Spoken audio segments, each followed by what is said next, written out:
Ketemu lagi dengan Bang Ox. Jangan lupa like dan subscribe channel ini ya. Nyalakan lonceng notifikasi agar kamu tidak ketinggalan video-video terbaru dari kami. Silahkan menonton. Zhuang Xiaomo tak menyerah dan terus mencari beberapa saat, hingga tubuhnya tak lagi mampu menahan dingin dan ia terpaksa menyerah. Ia kembali ke pantai, mengambil peralatan dan wadah hasil tangkapan ikannya, lalu bergegas pulang untuk berganti pakaian. Di perjalanan, ia berpapasan dengan beberapa warga desa yang sama. Mereka semua mengira pemuda itu gila karena terobsesi mencari uang. Nekat menyelam di saat seperti ini tanpa perlengkapan yang memadai, sama saja mencari kematian. Zhuang Xiaomo tinggal di desa Nanyuan dan dibesarkan oleh kakeknya. Ketika usianya menginjak 9 tahun, sang kakek berpulang, menjadikannya seorang yatim piatu. Untunglah, ia mahir berenang, sehingga ia mampu menghidupi dirinya sendiri dengan memancing dan menangkap hasil laut. Dengan bantuan lumba-lumba kecil, Yu Lianhua telah mencapai kedalaman laut. Ia tak menyadari ada seseorang yang khawatir mencarinya di permukaan. Saat ini, ia telah tiba di gugusan terumbu karang, tempat banyak abalon bersembunyi di celah-celahnya. Yu Lianhua turun dari punggung lumba-lumba dan dengan diam-diam berenang mendekati terumbu karang. Ia memberi isyarat dengan tangan kecilnya. Ukuran abalon yang dilihatnya tak memuaskannya, ia menggelengkan kepala dengan kecewa. Saat ia hendak meninggalkan tempat itu dan mencari bebatuan lain, tiba-tiba matanya menangkap seekor abalon seukuran telapak tangannya di celah antara bebatuan. Panjangnya lebih dari 20 cm. Dibandingkan dengan itu, abalon satu kepala dan abalon dua kepala jenis apa yang begitu lemah? Ini bisa disebut yang terbaik dari yang terbaik. Yu Lianhua menggunakan alatnya untuk mencongkel abalon. Dengan hati-hati mengorek abalon dari batu, memasukkannya ke dalam keranjang bambu di pinggangnya, dan mengikat mulut keranjang dengan cermat. Ia terus mencari dengan teliti dan menemukan beberapa abalon lainnya. Setelah berenang menjauhi gugusan karang, Yu Lianhua berenang perlahan di dasar laut, sesekali memungut teripang yang menggeliat malas dari pasir. Ukuran teripang itu pun tergolong besar. Teripang kering dengan jumlah kurang dari 30 ekor dianggap produk berkualitas tinggi, yang berarti berat lebih dari 30 teripang kering adalah 1 pon. Teknologi penangkapan ikan di zaman dahulu masih terbelakang, dan dasar laut seolah-olah merupakan daratan perawan yang belum terjamah, dengan biota laut yang melimpah ruah di mana-mana. Yu Lianhua merasa seperti berada di supermarket makanan laut raksasa, dengan deretan barang menarik yang bisa ia pilih sesuka hati, dan semuanya gratis. Dengan riang Yu Lianhua memilih makanan laut yang diinginkannya di dasar laut. Tak lama kemudian, keranjang bambu yang melingkari pinggangnya telah penuh sesak. Ia menyesali mengapa tak membawa tas yang lebih besar untuk menampung abalon dan teripang. Tiba-tiba, lumba-lumba kecil yang berenang riang di sisi Lianhua mengeluarkan suara peringatan, penuh kegelisahan dan ketakutan. Ada apa? Apakah ada bahaya? Yu Lianhua berusaha sekuat tenaga berenang mendekati lumba-lumba kecil itu. Ia percaya pada naluri binatang. Tidak ada apa-apa. Hanya seekor hiu putih besar yang berenang mendekat. Suara malas Butianshi kecil tiba-tiba terdengar di benaknya.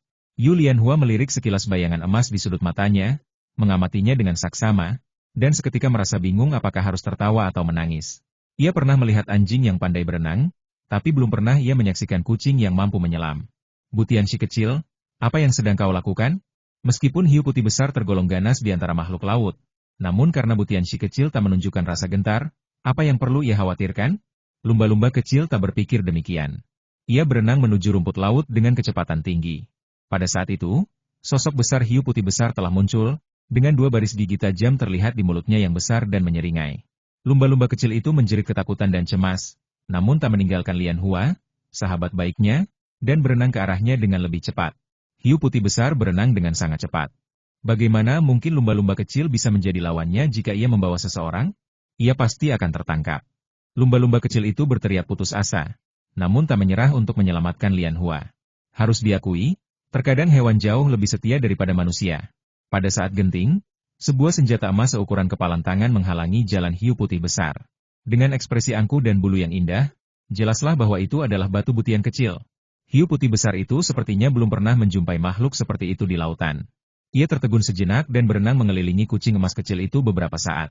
Ia menatap kucing emas dengan sepasang mata tajam, seolah mencoba mencari tahu makhluk apa di hadapannya dan apakah ia bisa memakannya. Akhirnya, ia berhenti menjelajah, membuka mulutnya yang besar, dan menelan kucing emas kecil itu dalam satu tegukan. Masih ada sedikit rasa jijik di matanya, mangsanya terlalu kecil, tak cukup besar untuk bisa masuk di antara giginya. Melihat kucing emas kecil ditelan hiu putih besar, Yu Lianhua menepuk lumba-lumba kecil itu dengan lembut. Jangan takut, kita aman. Hiu putih besar itu sungguh malang. Tak lama kemudian, sebuah lubang besar menganga di perutnya, dan seekor anak kucing berlumuran darah keluar darinya, menginjakan keempat cakar kecilnya, dan menghampiri sisi Yu Lianhua. memintanya untuk membersihkan darah di bulunya. Melihat hiu putih besar yang perutnya mengembung dan tak bernyawa, Yu Lianhua merasa sayang jika dibiarkan terbuang. Ia pun memotong semua siripnya dengan pisau. Hiu putih besar ini ukurannya cukup besar, seperti kapal selam. Jika semua siripnya dipotong, setidaknya bisa menghasilkan 10 kilogram sirip hiu. Saat Yu Lianhua mendarat di pantai, hari telah menjelang malam. Setelah air surut, mereka yang bergegas ke laut telah kembali. Oleh karena itu, kedatangan Yu Lianhua tak terdeteksi. Ia kembali ke balik karang yang tersembunyi dan mengganti pakaiannya. Hasil panen hari ini sungguh memuaskan. Setidaknya 5 pon abalon dan lebih banyak lagi teripang. Jika diolah menjadi kering atau segar, cukup bagi keluarga Yo untuk membayar upeti ke istana bulan depan. Sirip hiu dan perut ikan, kedua benda ini dapat ditangkap oleh nelayan berpengalaman dan bukan lagi tanggung jawab Yu Lianhua. Membawa potongan sirip hiu di satu tangan dan keranjang bambu berisi abalon dan teripang di tangan lainnya, Yu Lianhua menyelinap masuk ke halaman rumah. Ia sedang memikirkan bagaimana menjelaskan semuanya kepada orang tuanya. Cao Er, ibumu bilang kau pergi seharian ini, apa yang kau lakukan? Yu Hai telah kembali dari kota dan membantu istrinya memasak di dapur. Ia sangat mencintai istrinya, dan tak ada anggapan keliru bahwa seorang pria menjauhi dapur. Yu Lianhua memutar matanya, dan segera menunjukkan wadah di tangannya kepada Yu Hai sambil tersenyum.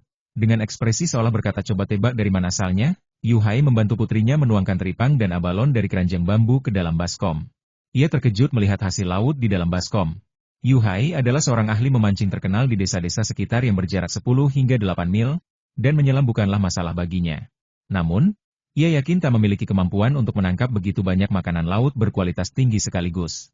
Dari mana gadis kecil ini mendapatkannya?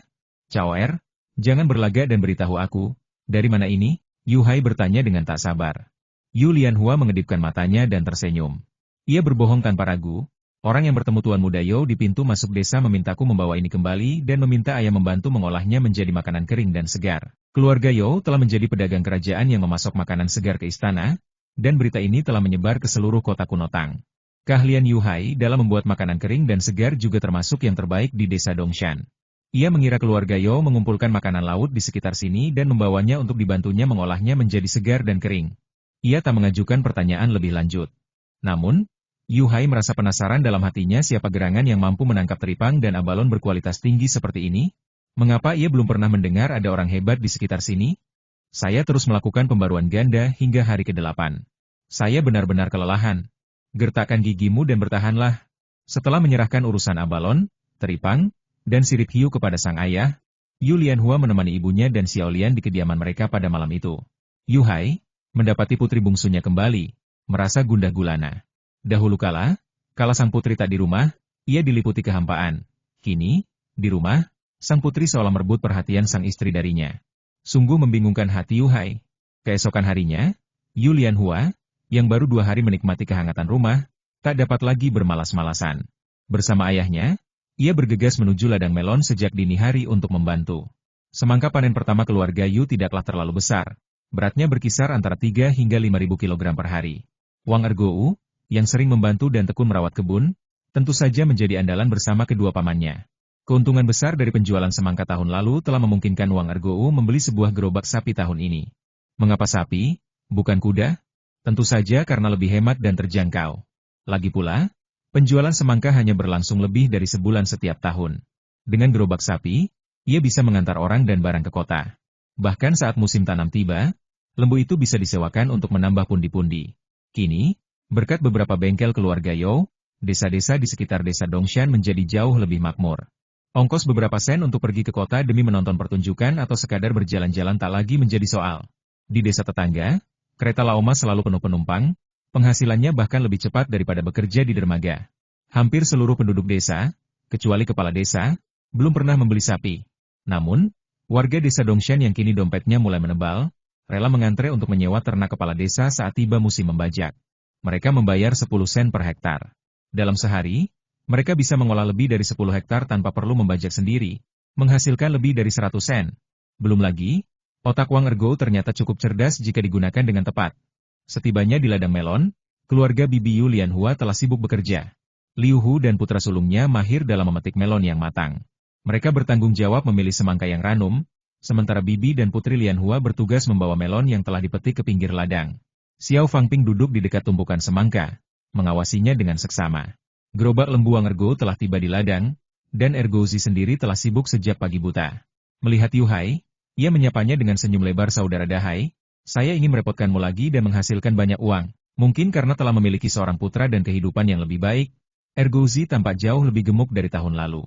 Mulutnya yang tajam dan pipi cekungnya telah berubah, wajahnya yang bulat kini membuatnya terlihat lebih menyenangkan.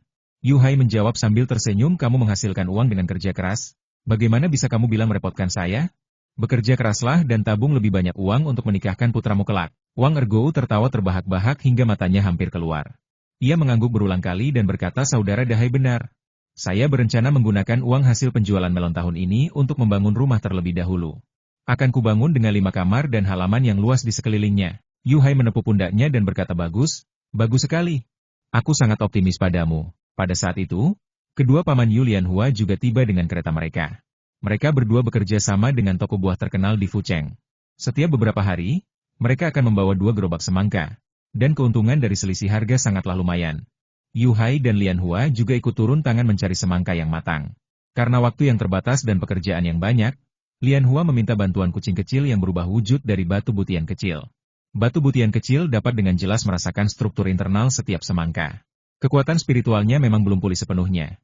Jika tidak, ia bisa berbagi apa yang dilihat dan didengarnya dengan Lianhua. Dengan kata lain, ia bisa melihat bagian dalam semangka. Jika keduanya memiliki persepsi yang sama, Lianhua pun akan memiliki kemampuan melihat menembus. Butian si kecil, yang masih selangkah lagi dari keadaan itu, harus bekerja keras bergerak di antara tumpukan melon. Yu Lianhua mengikutinya dan menemukan semangka yang matang. Kucing emas kecil itu melompat ke atasnya dan mengeong. Lianhua membungkuk, berpura-pura mengelusnya, lalu mengambil semangka tersebut. 1 manusia dan 1 kucing bekerja sama dalam diam, dan tak lama kemudian Lianhua telah jauh meninggalkan ayahnya. Saat memetik semangka, untuk menghindari pekerjaan ganda, mereka masing-masing diberi sepetak tanah. Dengan cepat, ia menemukan semua semangka matang di lahan yang menjadi bagian Yu Lianhua. Kemudian, ia beralih ke petak tanah lainnya. Yu Hai melihat putrinya bekerja terlalu cepat dan khawatir ia akan memetik melon yang belum matang. Dengan gelisah, ia menghampiri dan memeriksa dengan cermat melon-melon yang telah dipetik putrinya. Ia terkejut mendapati bahwa putrinya tidak hanya lebih efisien darinya, tetapi semua melon yang dipetiknya pun matang sempurna. Ia merasa sangat lega. Dengan bantuan artefak curang si kucing emas kecil, Yu Lianhua mengambil alih pekerjaan memetik di lahan seluas 3 hektar dan berhasil menyelesaikan tugasnya. Karena kecepatannya yang luar biasa, Fang Junping khawatir ada yang terlewat. Jadi ia memeriksa dengan teliti di belakangnya dan mendapati bahwa tidak ada satupun melon matang yang tertinggal di lahan yang telah dipetik oleh sepupu kecilnya. Kekaguman dan keraguan di hatinya pun sirna ditelan beratnya pekerjaan menimbang dan memuat truk. Setelah gerobak Wang Ergou dan kedua bersaudara Liu terisi penuh, masih banyak semangka tersisa. Liu Hu menyarankan agar ia dan putra sulungnya mengantar kereta itu ke kota untuk menjual melon. Yu Hai berencana memberikan sejumlah besar melon kepadanya secara grosir, dan uang hasil penjualan akan menjadi milik iparnya. Namun, Liu Hu menolaknya. Menurutnya, seluruh keluarganya makan dan tinggal di rumah keluarga Yu, dan ia berutang banyak uang untuk biaya pengobatan dan obat-obatan. Jika ia terus memanfaatkan keluarga Yu dan menggunakan kereta, kuda, dan semangka keluarga Yu untuk menghasilkan uang bagi dirinya sendiri, ia akan lebih hina dari babi atau anjing. Maksud Liu Hu adalah ia akan membantu keluarga Yu menjual melon, dan semua uang yang diperolehnya akan menjadi milik keluarga Yu. Yu Hai tahu betul kesulitan yang dialami suami adiknya, jadi bagaimana mungkin ia tega memanfaatkan mereka? Saat keduanya berdebat di tengah ladang melon, Yu Lianhua angkat bicara, ayah, paman, jika kalian terus berdebat, melon-melon ini akan membusuk di tanah. Yu Caifeng memelototi Yu Hai dengan wajah tegas dan berkata dengan nada sedih, Xiao Hai, kau bertengkar dengan kakakmu sendiri. Aku tahu kau ingin membantuku, tapi sebagai saudara perempuan dan ipar, kita bisa melupakannya jika kita memang tidak bisa membantu. Jika kau terus memanfaatkan kakakmu, apakah kau masih berani berkeliaran di desa Dongshan di masa depan? Jika kau melakukan ini lagi, kami akan pindah. Melihat Rao tidak senang di wajah adiknya, Yu Hai buru-buru menjelaskan, kakak, bukan itu maksudku. Aku, ayah, bibi, aku punya ide, apakah kalian setuju? Yu Lianhua mendapat ide saat melihat kedua belah pihak bersikeras dan tak berniat mundur. Yu Hai tahu bahwa gadis kecilnya selalu pintar dan pasti bisa menemukan cara untuk mendapatkan yang terbaik dari kedua situasi. Jadi ia mengangguk berulang kali dan berkata cawer, bagaimana menurutmu? Tolong beritahu kami. Ayah, bibi, salah satu dari kalian merasa bahwa keluarga bibi telah banyak membantu, dan kalian malu membiarkannya bekerja tanpa imbalan. Yang lain merasa bahwa ayahku telah banyak membantu kalian, dan aku bisa merasa lebih nyaman dengan membantu kalian dalam beberapa pekerjaan. Yu Lianhua pertama-tama menganalisis psikologi kedua keluarga tersebut. Mendengar itu, Yu Hai dan Yu Chai Feng terus mengangguk setuju. Bibi, Paman, apakah kalian punya rencana untuk masa depan? Tanya Yu Lianhua tiba-tiba. Liu Hu berpikir sejenak dengan sungguh-sungguh dan berkata, bibimu dan aku telah membicarakannya. Setelah keluargamu tidak terlalu sibuk lagi, kami akan mengajukan permohonan kepada kepala desa untuk mendapatkan rumah sementara, membangun gudang terlebih dahulu dan pindah. Dahai, dengarkan aku. Aku juga orang yang jujur, dan aku tidak bisa membiarkan istri dan saudara laki-lakiku terus menanggungku. Mengapa kita tidak membiarkan orang lain mencibirku? Tanpa menunggu Yu Hai menyela, ia melanjutkan, jangan khawatir. Aku ini laki-laki. Masa tidak bisa menghidupi istri dan anak-anakku sendiri? Dulu di timur laut, aku sering pergi ke gunung berburu binatang untuk menambah penghasilan. Di pegunungan barat ini pun, selama tidak masuk terlalu dalam, masih banyak buruan. Dengan tubuhku ini, aku tidak perlu khawatir mencari pekerjaan di dermaga. Meskipun aku dan kakak iparmu tidak sekaya kalian, kami tidak akan membiarkan adik dan keponakanmu kelaparan. Tubuh Liu Hu telah pulih sepenuhnya setelah beberapa hari beristirahat. Ia adalah pria khas timur laut, tinggi, berotot, dan sangat kuat. Sebagai sesama kepala keluarga, Yu Hai menempatkan dirinya di posisi iparnya dan merasa bahwa ia benar. Sebagai seorang pria, ia tidak bisa selamanya bergantung pada orang lain. Bibi, Paman, kalian tidak ingin membebani ayahku, dan kami semua memahami perasaan itu. Tapi kami juga tidak bisa memanfaatkan kalian begitu saja. Begini, mereka yang datang membantu memetik sayuran setiap hari dibayar 20 sen sehari. Keluarga kalian membantu menanam jagung dan merawat ladang melon, dan sibuk setiap hari. Jika kami tidak memberikan imbalan apapun, kami khawatir desa akan mengatakan bahwa kami menyuruh kalian bekerja sampai mati tanpa bayaran. Yu Lianhua juga mengungkapkan kekhawatiran ayahnya. Di satu sisi, Yu Hai ingin membantu adik dan iparnya, tetapi di sisi lain, ia takut akan timbul gosip. Yu Lianhua berhenti sejenak, lalu melanjutkan seperti kata pepatah, saudara menyelesaikan urusan dengan jelas. Bibi dan Paman, bagaimana menurut kalian jika begini? Dalam beberapa tahun terakhir, kami akan menjual semangka ini satu persatu, yang besar seharga 5 tael perak, yang kecil seharga 4 tael, dan yang terakhir seharga 3 tael perak masing-masing. Kalian bisa berjualan di dekat toko makanan lezat di sana.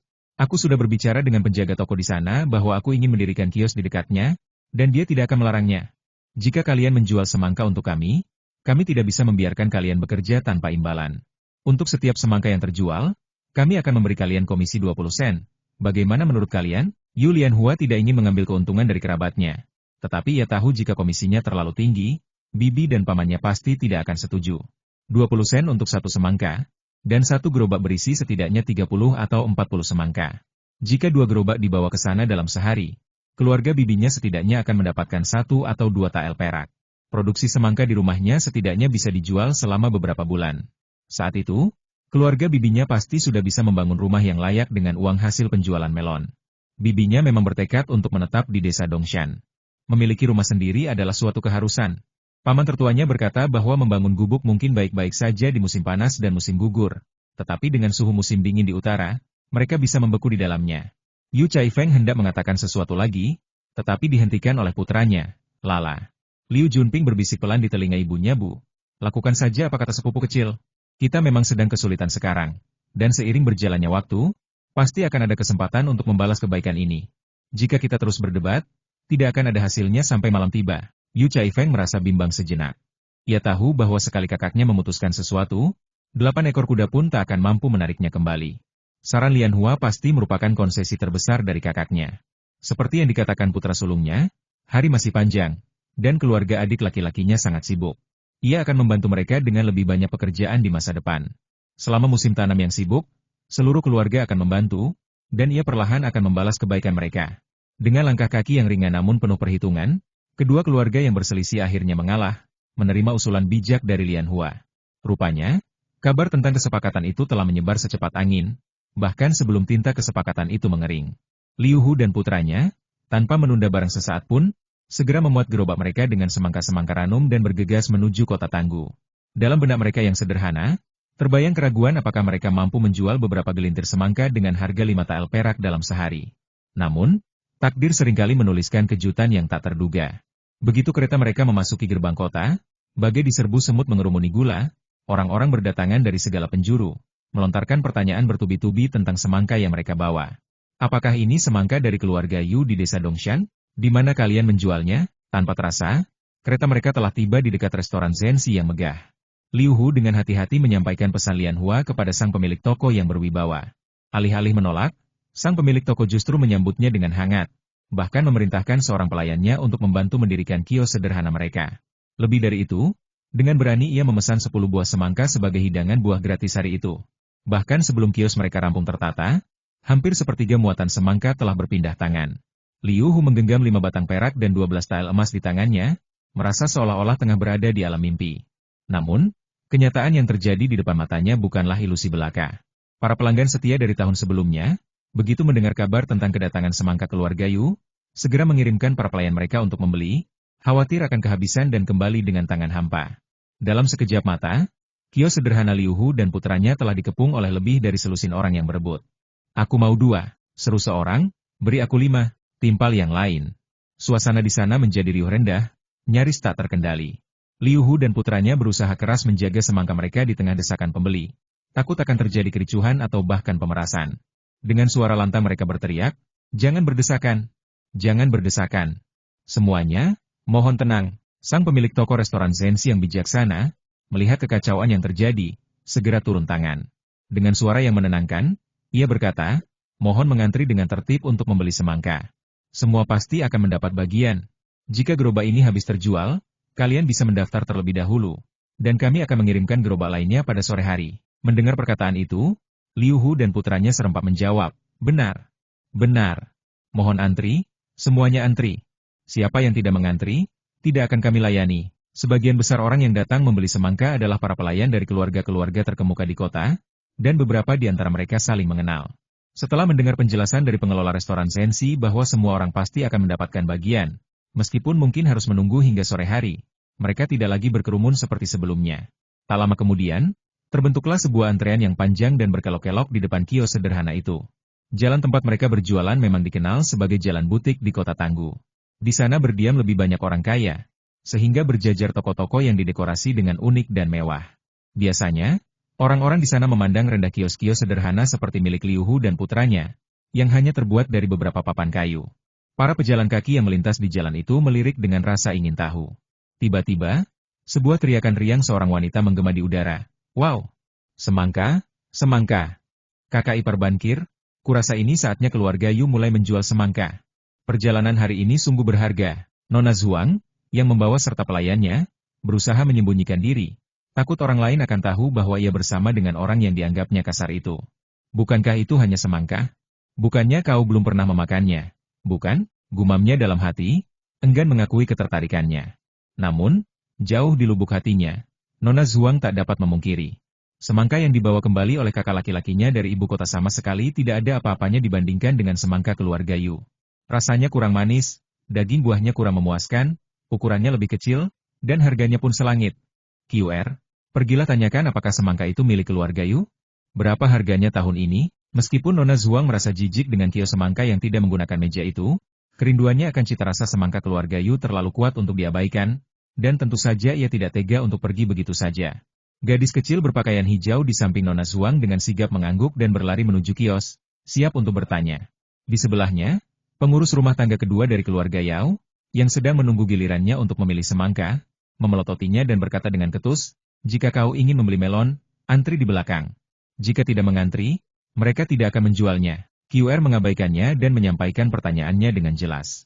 Ia melirik beberapa semangka yang tersisa di gerobak, lalu kembali kepada nonanya dengan wajah muram, dan berkata, "Nona, semangka yang dijual di kios itu memang semangka keluarga Yu. Tapi, sepertinya kita tidak akan kebagian hari ini." Nona Wang menggenggam dompetnya yang menggembung, matanya terpaku pada tumpukan semangka yang semakin menipis dengan penuh harap. Demi mendapatkan hidangan lezat tahun ini, ia telah menabung lebih dari setengah tahun gajinya. Dalam beberapa hari terakhir, untuk memastikan apakah semangka keluarga Yu telah tiba di pasaran, ia mencari berbagai alasan untuk berbelanja di jalan ini setiap hari. Sol sepatunya bahkan hampir jebol. Akhirnya ia menantikan kedatangan semangka keluarga Yu, namun ia tidak bisa membelinya. Sungguh sayang. Ah, benar. Bukankah keluarga Yu menerima pesanan di muka tahun lalu? Ia telah memesan 2 buah hari ini, dan paling lambat besok ia akan bisa menikmati semangka yang berair dan manis itu. Cepatlah mengantri. Nona Wang tidak ikut mengantri bersama para pelayan. Ia menyerahkan uang kepada pelayan kecilnya dan memintanya untuk segera mengambil nomor antrean. Melihat antrean yang semakin panjang, Sang pemilik toko memberikan usulan pembatasan pembelian kepada Liu Hu dan putranya, setiap orang hanya boleh membeli maksimal 2 buah. Meskipun demikian, satu gerobak berisi lebih dari 40 semangka dengan cepat ludes terjual, tanpa peduli ukurannya. Begitu semangka diletakkan di atas meja, langsung disambar pembeli. Mereka bergerak begitu cepat, seolah-olah takut jika mereka terlambat sedetik saja. Semangka itu akan direbut oleh orang di belakang mereka. Liu Hu hanya perlu mengumpulkan uang hasil penjualan. Mereka yang belum mendapatkan semangka tetap setia mengantri dan menunggu untuk mendaftar. Baik Liu Hu maupun putranya tidak bisa menulis, sehingga sang pemilik toko mencarikan mereka pekerjaan di dalam toko untuk membantu mencatat pesanan. Selama proses pendaftaran, Liu Hu meminta putranya untuk menunggu di sana dan segera mengantarkan kereta kembali ke desa Dongshan. Setidaknya ada 2 gerobak semangka yang dipetik pada pagi hari itu. Yu Caifeng, yang sedang menyiangi ladang jagung di dekat rumah, melihat bosnya baru kembali setengah hari setelah pergi, sehingga ia datang menghampiri dan bertanya dengan heran. Ketika ia mendengar tentang harga 5 tael perak untuk setiap semangka, dan bagaimana semua orang di kota berebut membelinya seperti orang gila, ia hanya bisa ternganga tanpa kata. Orang-orang di kota ini memang kaya raya, gumamnya dalam hati. Jika sebuah keluarga di desa Dongshan bekerja keras selama sebulan penuh, penghasilan mereka bahkan tidak cukup untuk membeli sebiji semangka. Mereka bahkan jarang makan nasi putih dan tepung, apalagi barang semahal itu. Di bawah desakan Liu Hu, Yu Caifeng dengan enggan membantu memuat gerobak. Gerobak kedua ini berisi lebih dari 50 buah semangka. Ketika gerobak semangka kedua tiba di kota, hari sudah menjelang sore. Sudah banyak pelayan yang mendaftar di depan kios.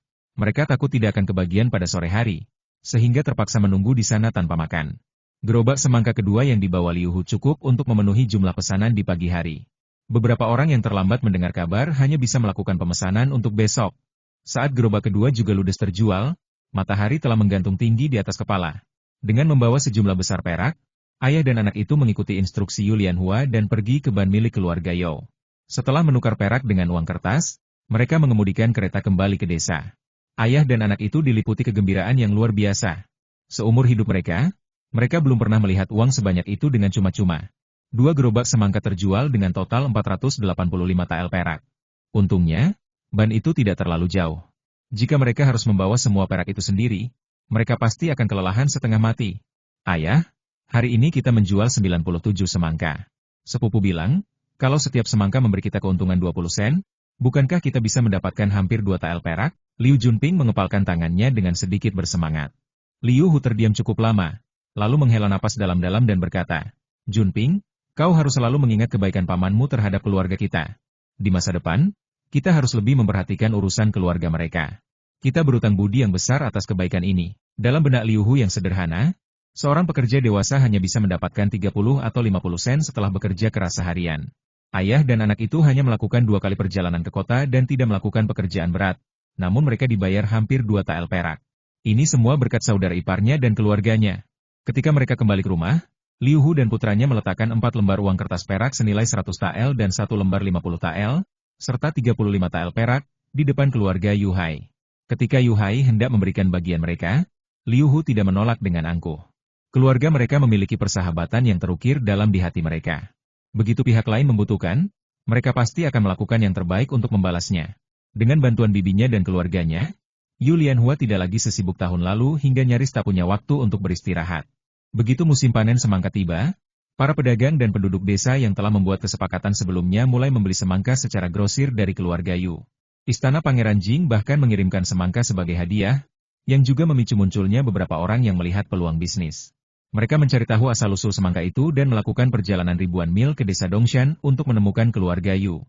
Mereka berniat menggunakan status mereka untuk menekan keluarga Yu dan menjadikan mereka sebagai pemasok eksklusif untuk kepentingan mereka sendiri. Pedagang ini ternyata memiliki hubungan dekat dengan seorang pangeran pengangguran dari keluarga kerajaan. Ia mengandalkan statusnya yang lebih tinggi. Namun mengapa ia tidak mampu menindas seorang petani kecil? Pedagang ini juga memiliki banyak akal bulus. Ketika ia mengancam keluarga Yu Hai, pangeran yang kebetulan datang ke desa Dongshan untuk melakukan inspeksi, dan ia pun berhasil menangkapnya. Pangeran yang tahu bahwa keluarga kerajaan yang berafiliasi dengan pedagang ini adalah paman kekaisaran yang selalu ikut campur dalam segala urusan dan terobsesi dengan praktik Taoisme. Ia memiliki hubungan yang cukup baik dengan istana Pangeran Jing. Pedagang ini adalah adik dari salah satu selirnya. Ia menggunakan kedok tersebut untuk menindas dan mendominasi pasar sepanjang hari. Ia secara khusus mengincar para pedagang dengan latar belakang kecil atau lemah untuk menekan mereka. Tanpa diduga, hari ini ia justru menjadi pihak yang tertindas. Ju Junyang sama sekali tidak menyadari bahwa ia secara otomatis telah mengambil alih perlindungan keluarga Yu. Menurutnya, keluarga Yu saat ini melakukan sesuatu untuknya dan berkontribusi pada pengadilan. Siapakah adik seorang selir yang hanya meminjam keberanian untuk bertindak liar di sini? Amarah Ju Junyang begitu membara hingga ia segera memerintahkan pengawalnya untuk menangkap orang buta ini dan membawanya kepada pamannya, di mana ia menjelaskan situasinya. Raja Cheng sudah lama tidak puas dengan budak ini, yang selalu menimbulkan masalah di luar sebagai saudara iparnya dan mencoreng nama baiknya. Ia langsung dipukuli dan diusir keluar istana bersama adiknya yang merupakan seorang selir. Melihat keluarga Yu memetik semangka lebih dari cukup setiap hari, Ju Junyang mendengar dari Lian Hua bahwa daya tahan semangka setidaknya setengah bulan. Oleh karena itu, ia meminta pengawalnya untuk mengangkut beberapa gerobak semangka kembali ke ibu kota dan menjualnya di toko buah atas nama ibu mertuanya. Apalagi saat ini bukanlah musim semangka dipasarkan secara luas, sehingga harga jual di ibu kota bisa beberapa kali lipat lebih tinggi daripada di kota Tanggu. Sungguh sebuah keuntungan yang tak terduga. Ada banyak kerabat dan pejabat kerajaan di ibu kota yang berlimpah harta. Konon, di ibu kota, Anda bisa menjumpai beberapa pejabat tingkat 5 hanya dengan berjalan kaki sebentar. Belum lagi para saudagar kaya raya. Toko melon dan manisan buah milik Putri Jing tiba-tiba menjadi sangat ramai dan menghasilkan keuntungan besar. Pemilik toko ini juga seorang pengusaha yang cerdik. Jumlah semangka yang dikirim dari desa terbatas, sehingga tanpa disadari ia menerapkan strategi pemasaran kelangkaan ala generasi mendatang dan memberlakukan pembatasan pembelian. Hanya 20 semangka yang dijual setiap hari, dan setiap orang hanya boleh membeli 1 semangka per hari. Di kota Beijing yang ramai, sebuah pemandangan ganjil mulai menghiasi jalanan. Di depan setiap kedai buah dan sayur, tampaklah antrean panjang manusia yang sabar menanti giliran. Sang Pangeran Jing, yang biasanya tak pernah kekurangan apapun, kini mendapati dirinya tak berdaya. Hari ini tak bisa. Esok pun demikian, hanya lusa secercah harapan tersisa. Semangka, buah yang dulunya melimpah, kini bagai permata langka di ibu kota. Pangeran Jing, yang memiliki tali persahabatan yang erat dengan istana Pangeran Jing, mengerahkan segala daya upaya untuk memanfaatkan hubungannya demi mendapatkan beberapa buah semangka. Untunglah, Putri Jing sedang tidak berada di ibu kota. Jika tidak, kemarahannya tentu tak terperi. Sang putri kini bersembunyi sementara di Tanggu. Sebuah tindakan yang membuat Pangeran Jing berada dalam situasi yang sulit. Dapat dibayangkan, setiap kali ia hendak menghadap urusan kerajaan, selalu ada saja orang yang mencegatnya di gerbang istana. Mereka yang dulunya hanya menganggukkan kepala kini datang dengan senyum merkah, menjalin keakraban demi sebiji semangka. Sejak kapan begitu banyak pecinta kuliner muncul di antara para rekannya? Yang mulia Pangeran Jing, mohon sudilah berhenti sejenak. Pangeran Jing baru saja menghela napas lega karena hari ini tak ada seorang pun yang menunggunya di depan gerbang istana. Ia berniat untuk bergegas pergi sebelum para pejabat lain keluar, namun tiba-tiba sebuah suara yang familiar menghentikan langkahnya. Ketika ia menoleh, tampaklah Yuan Mufan, sang Perdana Menteri berwajah besi dari dinasti saat ini. Dahulu, keduanya tak memiliki hubungan yang dekat. Yang satu memiliki pandangan politik yang radikal, sementara yang lain teguh dan mantap, sehingga perdebatan sengit seringkali mewarnai persidangan mereka di pengadilan. Di hari biasa, pertemuan mereka hanyalah sebatas kenalan. Perdana Menteri Yuan bukanlah seorang yang terlalu memperhatikan urusan perut. Mengapa ia menghentikannya saat ini? Yuan Mufan, yang wajahnya merona merah setelah ditatap penuh tanya oleh Pangeran Jing, berdeham untuk menyembunyikan kegugupannya. Jika mungkin, ia benar-benar tak ingin mengungkapkan alasan yang memalukan ini kepada siapapun. Namun, bakti seorang anak melebihi segalanya. Demi mengizinkan ayahnya tinggal lebih lama di ibu kota dan menunaikan kewajibannya sebagai seorang putra, ia rela mengorbankan harga dirinya. Mohon luangkan waktu sejenak untuk berbincang. Perdana Menteri Yuan mengajak Pangeran Jing ke sebuah kedai teh terdekat, memesan kamar pribadi, dan meminta disuguhkan sepoci teh yang harum. Pangeran Jing menyesap tehnya yang nikmat, menghentikan gerakan menuangnya. Melihat Perdana Menteri Yuan tanpa enggan berbicara, ia langsung bertanya, Perdana Menteri Yuan, kesulitan apa yang sedang Anda hadapi? Jika Ju dapat membantu, dengan senang hati hamba akan melakukannya. Pangeran Jing mewarisi sifat dermawan kaisar tertinggi dan sangat membenci ibu mertuanya yang penuh kepura-puraan. Perdana Menteri Yuan mengertakkan gigi dan mengungkapkan keinginannya dalam satu tarikan napas. Ternyata, ayah Perdana Menteri Yuan, seorang sarjana terkemuka bernama Yuan Xinian, akhirnya kembali ke Beijing. Tak lama setelah menetap di kediaman putranya, ia mendengar kabar tentang adanya penjual semangka di ibu kota. Ia bersikeras untuk segera kembali ke kota Tang, tak henti-hentinya meracau, semangka di rumah Lian Huayatou sebentar lagi matang. Sudah lama sekali aku tidak mencicipi kepala babi rebus buatan gadis kecil itu. Aku ingin tahu masakan apa yang dibuat gadis kecil itu untuk kakaknya minggu ini. Pikiran lelaki tua itu dipenuhi oleh makanan semata. Putra bungsu Perdana Menteri Yuan, Yuan Yunxi, kembali ke Beijing untuk mempersiapkan perang musim gugur. Dekan Yuan awalnya setuju untuk menunggu hingga cucunya menyelesaikan ujian sebelum kembali ke kota Tanggu. Namun, begitu mendengar tentang semangka, ia tak bisa lagi duduk diam. Ia bahkan telah mengirim seseorang ke kota Tanggu untuk membelinya. Namun perjalanan pulang pergi setidaknya memakan waktu 5 atau 6 hari. Sementara itu, ayahnya semakin gelisah, seolah tak mampu menunggu lebih lama lagi. Pantaslah ada pepatah yang mengatakan, semakin tua seseorang, emosinya semakin menyerupai anak kecil. Yang mulia Pangeran Jing, mohon bisakah Anda memerintahkan toko buah dan melon Anda untuk menyisihkan 2 buah semangka untuk kami? Perdana Menteri Yuan tak pernah menyangka akan memohon untuk sesuatu serendah semangka, dan wajahnya semakin memerah karena malu. Pangeran Jing sendiri sedang merasa terbebani dengan keberadaan toko buah dan melon milik selirnya belakangan ini. Sesuai dengan keinginannya, ia segera menjual semua semangka yang merepotkan itu tanpa berpikir panjang dan tanpa menyinggung siapapun. Perdana Menteri Yuan selalu dikenal dengan karakternya yang lurus dan teguh, serta baktinya yang besar kepada sang ayah. Pangeran Jing tak kuasa menolak permintaannya, dan langsung menyetujuinya. Menggunakan 2 buah semangka untuk membuat Perdana Menteri berwajah besi berhutang budi padanya bukanlah sebuah kerugian. Segera, ia memerintahkan pengawalnya, pergilah ke toko buah dan melon milik sang putri, dan ambilkan 2 buah semangka untuk diantarkan ke kediaman Perdana Menteri. Ingat, jangan masuk melalui toko, ambil langsung dari halaman belakang, katakan saja ini perintahku. Perdana Menteri Yuan menangkupkan kedua tangannya sebagai tanda terima kasih. Pangeran Jing menundukkan kepalanya dan menyesap tehnya, meletakkan cangkirnya dan berkata, Saudara Yuan, jika tak ada lagi yang lain, terima kasih banyak, Yang Mulia. Hamba akan menyiapkan arak terbaik esok hari. Mohon sudilah Yang Mulia. Pangeran Jing menerimanya sebagai tanda terima kasih. Perdana Menteri Yuan juga tak sabar untuk kembali ke rumah dan melihat apakah ayahnya kembali merengek untuk pulang ke kota Tang. Setelah Pangeran Jing berpamitan, Perdana Menteri Yuan tak lagi berlama-lama dan segera bergegas kembali ke kediamannya.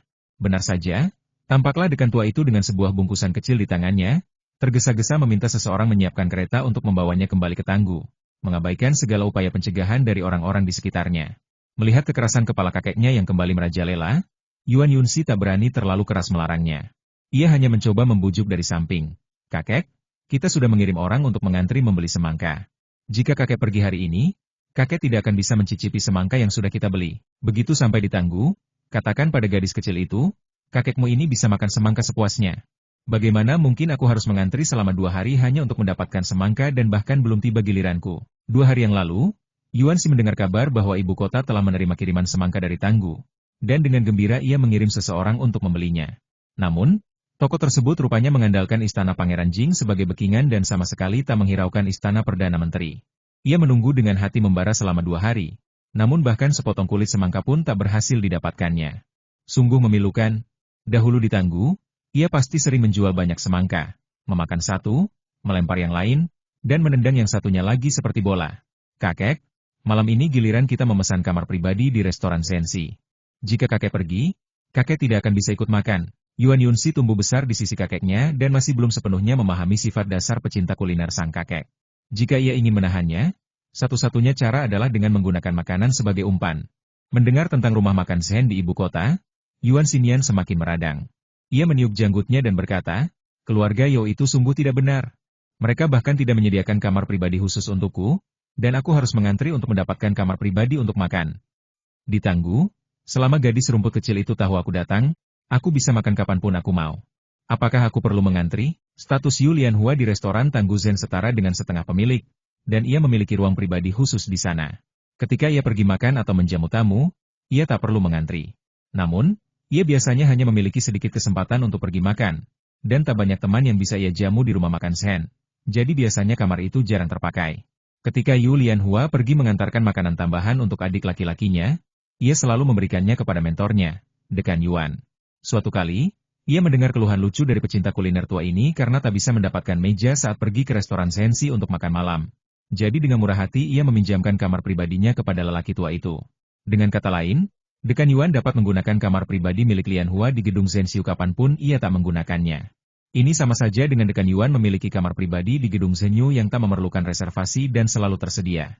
Lelaki tua ini merasa sangat bangga di antara teman-teman lamanya untuk sementara waktu. Selain keluarga Yao, hanya ada kamar pribadi eksklusif seperti milik Lianhua di gedung Zensiu. Betapa iri rasanya bisa datang dan makan di restoran Zen Gourmet tanpa perlu mengantri atau melakukan reservasi. Teman-teman lama di Yuan memandangnya dengan rasa iri dan sedikit kesal, yang membuatnya merasa melambung untuk beberapa saat. Setelah tiba di ibu kota, semua kebijakan perlakuan istimewa itu hilang. Dekan Yuan merasa kehilangan. Tepat ketika Yuan Xinian bersikeras untuk pergi, Perdana Menteri Yuan tiba bersama orang yang mengantarkan semangka. Ayah, aku sudah membeli semangka. Anakmu ini ingin mencicipinya. Bagaimana rasanya semangka tangguh yang sangat ayah puji? Perdana Menteri Yuan tersenyum anggun. Seolah tak melihat bungkusan di tangan ayahnya, ia meminta seseorang untuk membawa semangka itu ke halaman luar. Sekilas Yuan Xinian mengenali bahwa semangka yang dipegang oleh pelayan itu ditanam oleh keluarga Yu. Semangka di Beijing berukuran kecil dan rasanya tak enak, jadi Anda harus mencicipi semangka dari keluarga Tanggu Yu. Melihat semangka itu, ia seolah melupakan rengekannya untuk kembali ke Tanggu, dan kakinya otomatis tertarik mendekati buah lezat itu. Ketika Yuan Xinian mendengar perkataan putranya, ia mendengus dan berkata, "Kau akan tahu setelah mencicipinya. Kalau begitu, jangan merebutnya dariku." Perdana Menteri Yuan hanya bisa tertawa dalam hati. Anda pikir saya sama seperti Anda? Semangka di Jingzhong dipotong menjadi 2 dan dimakan dengan sendok. Yuan Xinian dengan semangat menginstruksikan para pelayannya bagaimana cara memotong semangka menjadi potongan-potongan segitiga. Lalu ia tak sabar mengambil sepotong dan menggigitnya. Benar, inilah rasanya. Manis sekali. Dari sudut matanya, ia melihat ekspresi terkejut putranya, dan ia berkata dengan nada meremehkan, "Sayang sekali. Semangka ini sudah tidak terlalu segar. Kalau baru dipetik dari ladang, rasanya pasti lebih renyah dan manis." Setelah menghabiskan satu potong, ia melihat putranya mengambil potongan lainnya. Ia segera menghentikannya dan berkata, "Bukankah sudah kubilang jangan merebutnya dariku? Cicipi saja satu potong. Kenapa kau masih ketagihan?" Perdana Menteri Yuan memandangi semangka itu, yang beratnya setidaknya 15 atau 16 kilogram, dan berkata sambil tertawa, "Ayah tidak mungkin menghabiskan semangka sebesar ini sendirian. Kalau sudah dipotong dan dibiarkan terlalu lama, bisa menyebabkan sakit perut kalau dimakan lagi." Yuan Xinian memelototinya dan berkata kepada Yuan Yunxi, "Yunxi, kirimkan setengahnya kepada ibu dan kakak iparmu di halaman belakang agar mereka juga bisa mencicipinya. Semangka itu bersifat dingin, jadi kakak iparmu harus berhati-hati dan jangan biarkan anak-anak makan terlalu banyak." Yuan Yunxi adalah putra bungsu di keluarganya. Tahun ini ia baru berusia 17 tahun. Ia memiliki 2 kakak laki-laki dan 2 kakak perempuan. Kakak laki-lakinya sudah menikah dan memiliki anak, dan kakak perempuannya juga sudah menikah. Anak dari kakak laki-laki tertuanya baru saja menginjak usia 3 tahun, dan ia sangat lucu. Dekan Yuan, sang kakek buyut, akan selalu memikirkan si kecil ini setiap kali ia ingin makan sesuatu yang enak. Yuan Yunxi bersaudara sering bercanda di belakang mereka bahwa hanya makhluk kecil tanpa rambut sama sekali yang bisa merebut makanan dari mulut harimau. Karena 2 buah semangka ini, Istana Perdana Menteri berhasil menahan bocah nakal tua yang terus merengek untuk kembali ke Tanggu. Pangeran yang jauh berada di Tanggu, tak menyangka betapa besar kesulitan yang akan ia timbulkan pada ayahnya hanya karena mencoba mendapatkan uang saku. Pangeran Jing kemudian menulis surat dan memarahi putra bungsunya dengan kasar di depan sang putri. Pada saat ini, pangeran yang sedang duduk dengan tenang di halaman keluarga Yu yang penuh dengan tanaman sayur, minum teh dengan santai dan mengagumi kesegaran tanaman hijau. Berbanding terbalik dengan sikap santainya, Yu Lianhua yang malang sedang bergumul dengan panci dan wajan di dapur karena ada seorang Buddha besar di halaman. "Yu Lianhua, aku ingin makan tomat. Di akhir musim semi, tak banyak buah yang bisa dinikmati. Tomat Yu terasa asam, manis, dan berair, dan rasanya jauh lebih enak daripada banyak buah yang pernah dicicipi Jujunyang." Saat ini, Jujunyang hampir setiap hari datang ke rumah Yu untuk makan dengan alasan urusan resmi. Orang ini sangat licik. Kecuali Yu Lianhua sendiri yang memasak, ia selalu dapat menemukan sesuatu yang salah dengan masakan orang lain. Kakek kepala desa sudah tak sabar untuk menyerahkan orang ini, dan berulang kali menyuruhnya untuk menjamu pangeran daerah dengan baik. Dengan cekatan tangan Yu Lianhua bergerak, menyiapkan hidangan madu abalon dengan penuh konsentrasi. Tiba-tiba, suara pangeran yang memecah keheningan dapur, "Kau ingin menyantapnya." Namun tak tahu cara meraihnya sendiri, nada bicaranya mengandung sedikit kejengkelan. Hari itu, mata pangeran yang tertumbuk pada abalon-abalon yang tengah dikeringkan di pekarangan kediaman keluarga Yu. Dengan santai, terlontarlah perintah untuk menghidangkan madu abalon. Bagi Yu Lianhua, ini adalah kesempatan emas untuk membantu Tuan Yo mempersiapkan upeti bulanan. Namun, ucapan pangeran yang seolah membawanya kembali ke masa lalu yang kelam. Firasat buruk menyeruak, seolah serangan laut akan kembali menerjang dalam 2 hari mendatang. Nyonya Liu, yang setia mendampingi putrinya di dapur, melotot tajam. Dengan suara tertahan, ia berbisik, bagaimanapun, beliau adalah pangeran daerah, darah daging kaisar dan negara. Janganlah kau berani menggesekkan hidungmu ke wajahnya hanya karena kebaikan hatinya. Terlepas dari kedudukannya, seorang tamu tetaplah tamu. Jika ia memiliki permintaan, maka tuan rumah wajib berusaha sekuat tenaga untuk memenuhinya. Demikianlah seharusnya kita menjamu tamu. Setelah menegur putrinya beberapa patah kata, Nyonya Liu menyodorkan sepotong kayu bakar ke dalam tungku. Ia bangkit, melangkah menuju pintu dapur, dan berkata kepada pangeran yang dengan nada lembut, "Anak kecil kami memang berwatak keras kepala, namun Paduka telah mengenalnya lebih dari siapapun. Biar hamba yang akan mengambilkannya untuk Paduka." Jujunyang, di sisi lain, menyimpan rasa ingin tahu yang besar terhadap kebun sayur yang terhampar di halaman belakang. Ia meletakkan cangkirnya, berdiri perlahan, dan berujar kepada Nyonya Liu, "Tidak perlu repot, Nyonya Liu.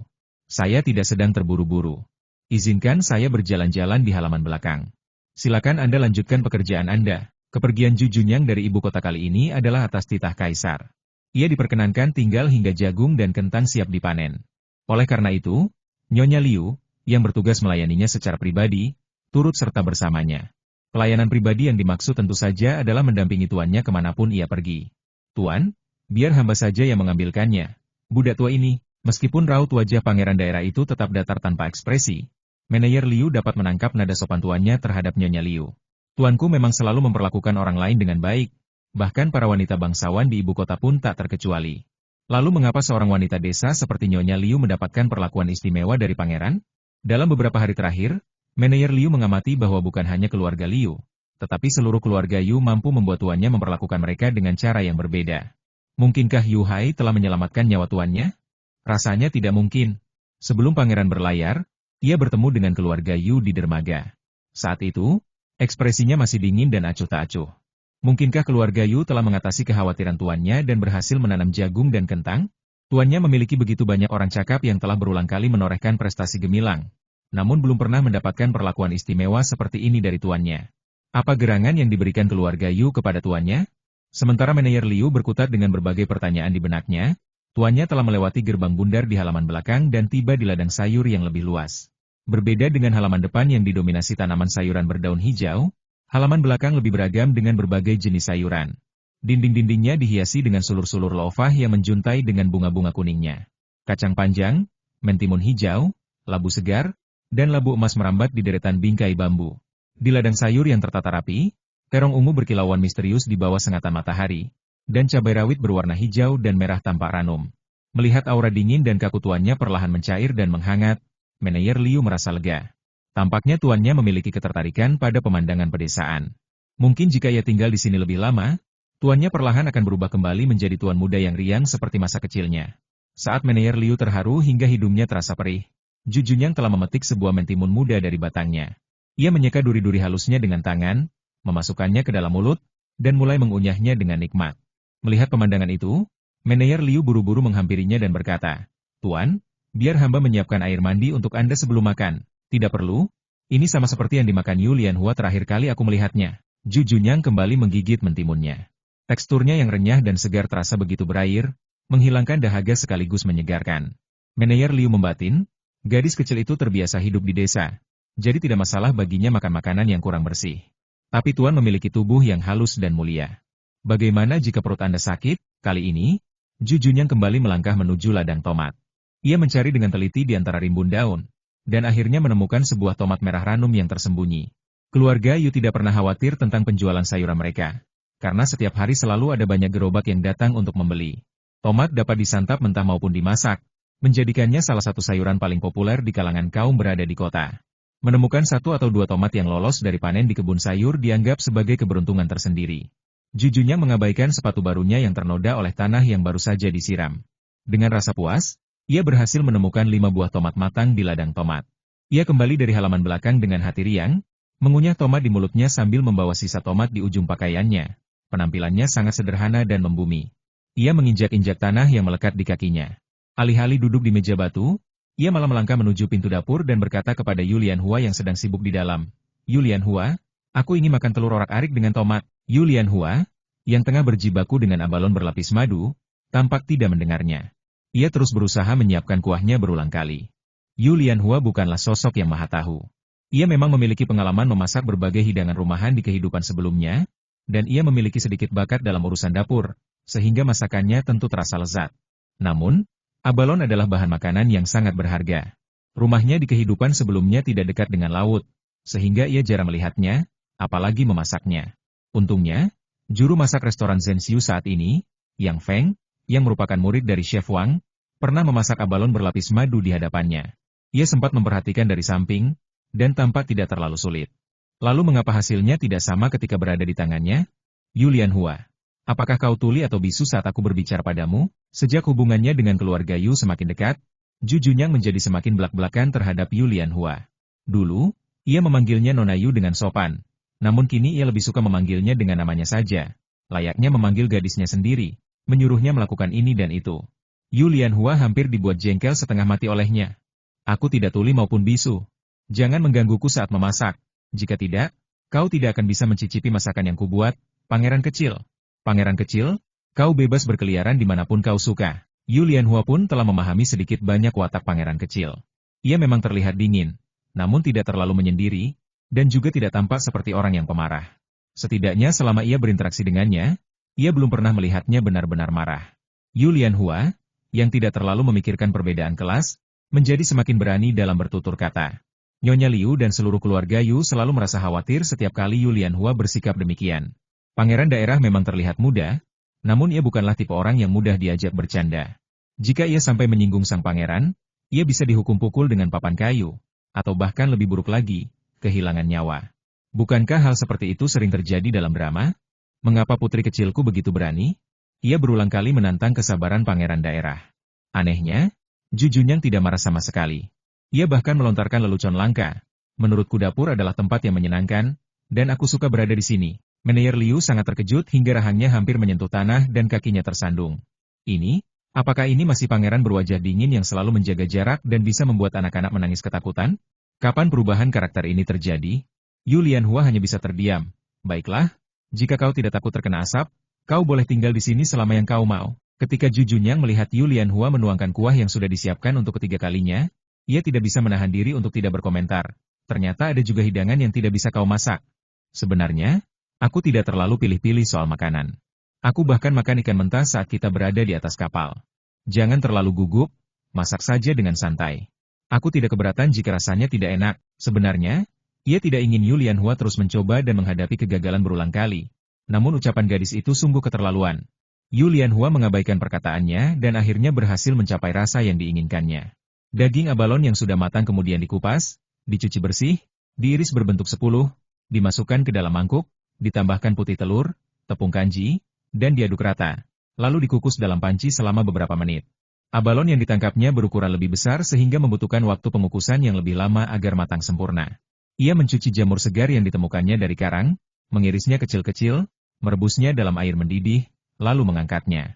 Ia menambahkan jahe cincang, daun bawang cincang, dan bawang putih cincang, lalu menumisnya dengan minyak. Kemudian, ia menambahkan kuah segar yang baru saja dibuat, garam, merica, MSG, minyak wijen, dan lain-lain, untuk mengentalkan kuahnya. Setelah abalon selesai dikukus, ia menuangkan kuah kental tersebut di atasnya.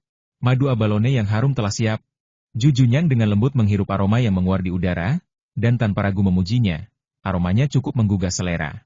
Aku penasaran bagaimana rasanya. Yulian Hua menghampirinya, mengambil tomat dari tangannya, memutar bola matanya, dan berkata, ini pertama kalinya aku membuatnya. Jadi aku tidak bisa menjamin rasanya enak atau tidak. Jadi, nikmati saja apa adanya. Pangeran kecil, keluarga kami hanyalah petani biasa. Mulai sekarang, bisakah kita tidak memesan hidangan semahal abalon dan teripang? Oh, sungguh menyedihkan nasibku. Keluargamu hanyalah petani biasa. Setiap hari, kalian menjual sekitar 10 gerobak sayuran dan 7 atau 8 gerobak semangka. Bahkan pendapatan bulanan sebuah toko yang ramai di kota pun tidak sebanyak penghasilan keluargamu dalam sehari. Dan kau masih merasa kasihan padaku setelah makan abalon? Sungguh pelit. Di hadapan Yulian Hua, Ju Junyang bukan lagi pangeran berwajah dingin yang pendiam. Ia tanpa sadar berubah menjadi sosok yang suka mengobrol. Manajer Liu hanya bisa melongo ngeri jangan-jangan ia salah mengikuti raja daerah palsu. Yulian Hua pun tak kalah tajam lidahnya. Dan tentu saja ia tidak akan mengalah. Pangeran kecil, kami hanya bisa menghasilkan uang sebanyak ini belakangan ini. Semangka paling lama hanya akan ada di pasaran selama sebulan. Berapa banyak uang yang bisa kami hasilkan hanya dari menjual sayuran? Kami orang kecil bergantung pada cuaca. Saat kami kaya, kami harus memikirkan hari-hari ketika kami tidak punya apa-apa. Berbeda dengan Anda, yang setiap hari berjalan-jalan santai, makan di mana-mana, dan mendapatkan gaji sepeser pun. Anda yang memegang semangkuk nasi emas, bagaimana Anda bisa memahami penderitaan kami, rakyat kecil? Ju Junyang sebenarnya mengetahui betul kondisi keluarga Yu. Sebelum mereka berpisah, mereka harus bekerja keras dan dimarahi ketika tidak memiliki cukup makanan, pakaian, atau penghangat. Memikirkan gadis kecil di hadapannya yang beberapa kali sakit parah dan hampir meregang nyawa. Rasa iba pun menyeruak di hatinya. Jujunya menghiburnya dengan lembut, "Jangan khawatir. Selama jagung dan kentang ditanam dengan baik, pengadilan pasti tidak akan memperlakukan kalian dengan buruk. Dengan bakat keluargamu di bidang pertanian, aku akan membantumu menyampaikan beberapa kata baik di hadapan Kaisar. Dan mungkin Kaisar akan secara khusus mengangkat kalian menjadi petani teladan. Saat itu, kalian juga akan bisa makan dari hasil bumi dan menerima gaji dari pengadilan." Jangan. Wajah Yu Lianhua tampak ketakutan, seolah-olah Jujunyang adalah binatang buas. Ia melompat beberapa langkah ke samping dan berkata berulang kali, "Pangeran cilik, aku tahu maksudmu baik. Tetapi kami orang biasa tidak memiliki akar dan dasar yang kuat. Kami hanya seorang pejabat kecil. Dan di kantor pun kami hanya menjadi umpan meriam. Bukankah lebih baik untuk tidak ikut campur? Siapa bilang kau tak berakar? Aku ini sandaranmu, coba saja sentuh bangsaku." Jujunyang berseru dingin. Hawa membeku terpancar dari tubuhnya. Namun, kata umpan meriam menggelitik hatinya. Ingin ia bertanya makna kata itu, namun khawatir gadis pemberani ini mencemooh ketidaktahuannya. Benar. Kau memang hebat. Tapi sehebat apapun, kau tetap harus makan, bukan? Ini, telur orak-arik tomat pesananmu, ucap Yu Lianhua sembari cekatan menuntaskan hidangan terakhir. Saat hendak membawanya ke meja batu di halaman, Jujunyang, sang dewa pintu, menghalanginya, hingga piring itu berpindah ke tangannya. Jujunyang menatap telur orak-arik merah dan kuning dengan tomat, lalu memandang Yu Lianhua yang berbalik mengisi nasi. Apa maksudnya ini? Menyuruhku menyajikan makanan? Gadis kecil ini semakin berani sekali memerintah tuan muda. Melihat pemandangan ini, wajah manajer Liu berubah, dengan 2 langkah ia mendekat, mengulurkan tangan hendak mengambil piring dari tangan tuannya. Manajer Liu gemetar dalam hati nenek moyang kecilku. Bagaimana bisa kau meminta pangeran daerah membawakan piring? Bukankah ini orang tua gantung diri, mencari maut? Tak disangka, tuannya tak menghargainya dan menghindar dari uluran tangannya. Ia memegang piring di satu tangan dan menyandarkan tangan lainnya dengan anggun di belakang punggungnya. Berjalan keluar dapur. Begitu Jujunyang meletakkan telur orak-arik tomat di atas meja batu, Yu Lianhua di belakangnya berteriak minggir. Nasinya datang. Saat berbalik, terlihat gadis kecil itu memegang semangkuk besar nasi di satu tangan seolah sedang berakrobat. Ada piring goyah di 2 mangkuk nasi yang bersebelahan. Tanpa berpikir panjang, Jujunya mengulurkan tangan dan mengambil piring berisi sosis laut goreng dengan daun bawang di atasnya. Manajer Liu seolah melihat sesuatu yang luar biasa. Matanya terbelalak hampir pecah. Hidangan tadi diberikan kepada tuannya oleh Nona Yu, dan dia baru saja membawakannya untuknya. Tuannya berinisiatif membantu Nona Yu menyajikan hidangan.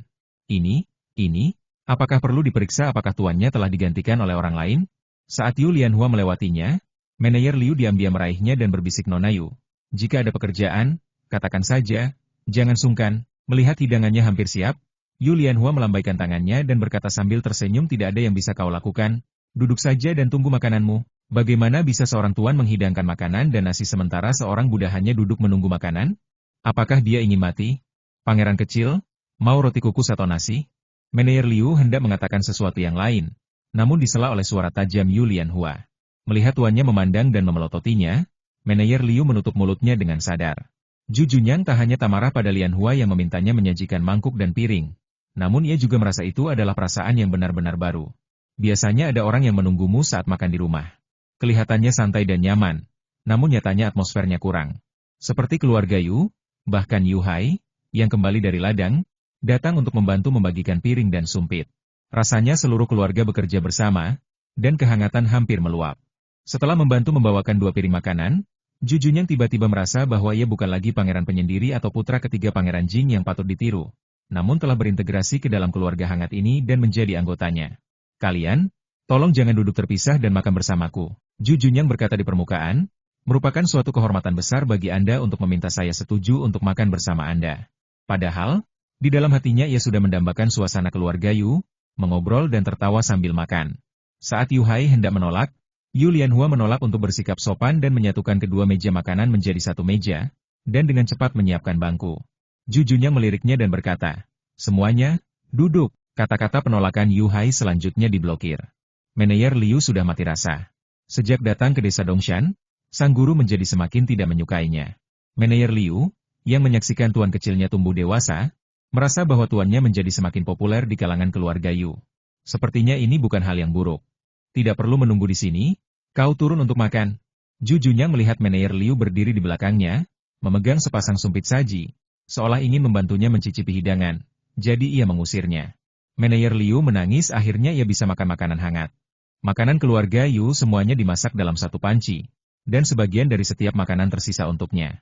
Manajer Liu bersikeras untuk menyajikan makanan tuannya secara langsung.